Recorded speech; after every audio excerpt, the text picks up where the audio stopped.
नमस्कार मित्रों, आज हम आपको ज्ञान दर्पण विद रमेश मिश्रा चैनल में कुछ कुंडली के अध्ययन के विषय में आपको कुछ संक्षिप्त जानकारी देने वाले हैं। आपके सामने एक कुंडली का प्रारूप है और आप देख रहे हैं इसमें 12 घर होते हैं और 12 राशियां होती हैं और 9 ग्रह होते हैं। तो ये जो 12 घर होते हैं, 12 राशियां होती हैं, तो जन्म के समय जो ग्रह जिस राशि में होता है उसी को उस राशि में अंकित किया जाता है।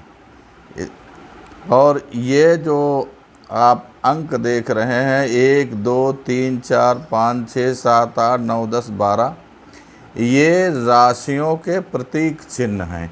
1 नंबर मेष, 2 वृष, 3 मिथुन, 4 कर्क, इसी तरीके से 12 अंक तक राशि का नाम न लिख करके अंक लिख दिए जाते हैं। ये अंक सदैव निर्धारित रहते हैं और ये काल पुरुष की कुंडली का प्रारूप है। और ये लग्न है, लग्न वाला हमेशा यही जो घर है यही रहता है। और यहाँ से 1 2 3 4 ये भाव भी गिने जाते हैं। वो भाव से इन जो लिखे हुए अंकों से कोई मतलब नहीं रहता। चलिए, आज का हमारा विषय है कुंडली में जानिए स्वक्षेत्री ग्रहों का फल कि कौन सा ग्रह जब सब कहाँ पर बैठा है और जहाँ पर बैठा है वो ग्रह का क्षेत्र है या ग्रह के मित्र का घर है या तो शत्रु का घर है। तो यहाँ पर अपने घर में जो ग्रह बैठता है उसके फल के विषय में बताया जा रहा है आपको। तो आप देखिए सबसे पहले हम सूर्य ग्रह से चलते हैं। तो सूर्य ग्रह, सूर्य किस राशि का स्वामी होता है? सिंह राशि का स्वामी। तो सूर्य का ये 5 नंबर वाला जो है राशि का स्वामी होता है। तो सूर्य जब अपने घर में होता है तो कैसा फल देता है? तो यदि सूर्य अपनी राशि में, सूर्य की राशि 5 नंबर सिंह राशि है, तो इसमें होगा तो ऐसा व्यक्ति ऐश्वर्यवान होगा, धनवान होगा, सुंदर होगा तथा स्त्रियों के प्रति ज़्यादा आकर्षित रहने वाला व्यक्ति होगा। अब चलते हैं, सूर्य के बाद कौन सा ग्रह आता है? चंद्रमा।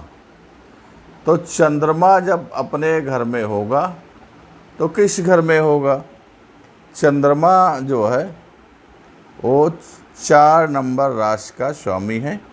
तो 4 नंबर राशि है, तो जब चंद्रमा 4 नंबर में होगा तो ये व्यक्ति बहुत ही तेजस्वी होगा और बहुत रूपवान होगा और समय समय पर उसका भाग्य खुलता रहेगा और अनायास संपत्ति भी प्राप्त हो सकती है।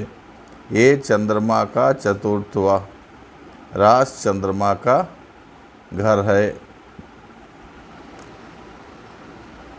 फिर चलते हैं चंद्रमा के बाद मंगल। तो मंगल जो है ये मेष राशि का स्वामी होता है।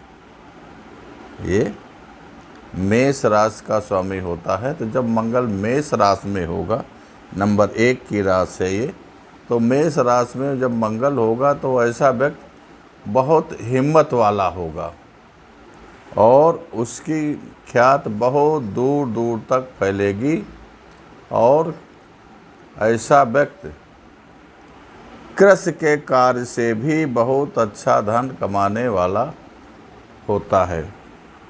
अब मंगल के बाद बुध। तो बुध जब स्वग्रही होगा तो किस राशि में होगा? तो बुध जो है मिथुन राशि का स्वामी होता है। तो जब बुध जब मिथुन राशि का स्वामी होता है तो 3 नंबर की राशि होती है। यदि बुध इसमें हुआ तो ऐसा व्यक्ति बहुत विद्वान, कुशल संपादक, बहुत प्रसिद्ध कवि और शास्त्रों का विशेष ज्ञान रखने वाला होता है, जिनका बुध अपने स्थान में मतलब स्वक्षेत्र में होता है। अब चलते हैं, इस बुध के बाद कौन सा ग्रह है? गुरु। तो गुरु किस राशि का स्वामी है? उसका क्षेत्र कौन सा है? तो ये गुरु जो है ये 9 नंबर की राशि जो है धनु राशि का स्वामी है और मीन राशि का स्वामी है। तो जब गुरु ग्रह अपने घर में होता है तो ऐसा व्यक्ति बहुत रसिक होता है। ऐसा व्यक्ति बहुत रसिक होता है और चिकित्सा शास्त्र में ऐसे व्यक्ति को बहुत रुचि होती है। जब गुरु अपने स्व क्षेत्र में होता है, स्वग्रही होता है, तो गुरु 12 और 9 में जब होता है तो ऐसा व्यक्ति बहुत चिकित्सा क्षेत्र में रुचि रखने वाला होता है। और जो चिकित्सा क्षेत्र में रुचि रखने वाला होगा व्यक्ति, वो विद्वान होना ही होना है। कोई चिकित्सक का कार्य कोई मूर्ख व्यक्ति नहीं कर सकता। वो अपने आप ही विद्वान होगा, धनवान होगा, गुणवान होगा। अब चलते हैं, गुरु के बाद शुक्र ग्रह आता है। तो शुक्र ग्रह जब अपने उसमें आएगा, अपने घर में स्वग्रही होगा, तो कहाँ पे होगा? 2 नंबर राशि में। ये वृष राशि का स्वामी है और तुला राशि का स्वामी है। तो जब वो स्वग्रही होगा तो ऐसा व्यक्ति अपने को बहुत स्वतंत्र प्रकृति का बना लेता है। ऐसा व्यक्ति बहुत स्वतंत्र प्रकृति वाला होता है। वो उसका स्वभाव ही इस तरीके का बन जाता है और ऐसे व्यक्ति के पास धन की कमी नहीं रहती है। जिसका शुक्र वृष में होगा या तुला में होगा तो ऐसे व्यक्ति के पास धन की भी कभी कमी नहीं होती है। और ऐसे व्यक्ति जो कार्य करते हैं तो वो कार्य को अपने बहुत सोच विचार कर ही करते हैं। वो अपने कार्य को बहुत बुद्धिमानी के साथ सोच विचार कर करते हैं, जिनका शुक्र स्वग्रही होता है। अब शुक्र के बाद चलते हैं शनि ग्रह। तो शनि ग्रह जो है ये मकर और कुंभ राशि का स्वामी होता है। तो मकर राशि 10 नंबर की राशि हुई और कुंभ 11 नंबर की राशि हुई। तो इन राशियों में जब शनि होता है तो ये व्यक्ति तमाम परेशानियों को झेलते हुए भी मुस्कुराते रहते हैं।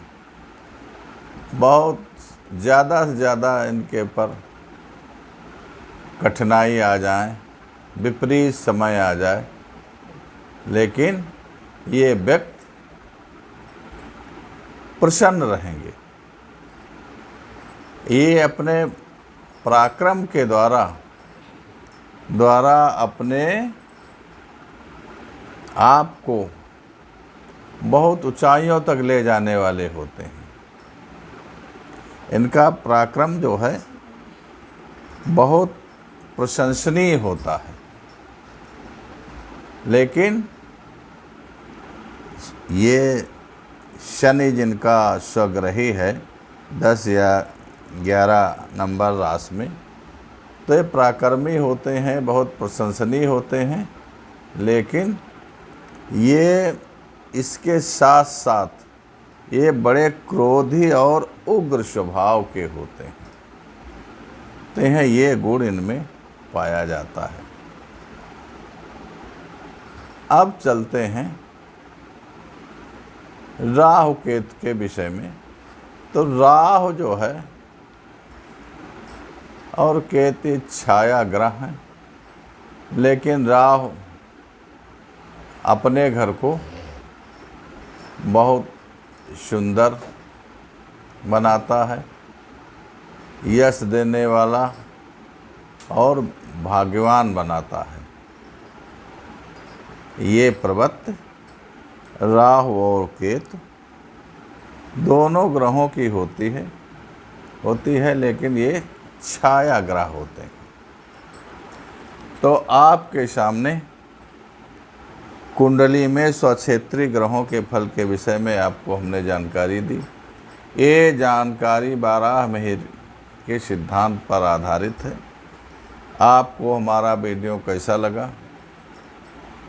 अगर आपको फ्री लगा है, चैनल पे नए हैं तो सब्सक्राइब कीजिए, लाइक कीजिए और चैनल को प्रोत्साहित करने के लिए आप हमारे चैनल को ज्वाइन भी कर सकते हैं। किसी तरीके की कुंडली विश्लेषण या निर्माण की आवश्यकता हो तो 94 50 38 18 37 नंबर फ़ोन पर संपर्क करके आप करवा सकते हैं। धन्यवाद।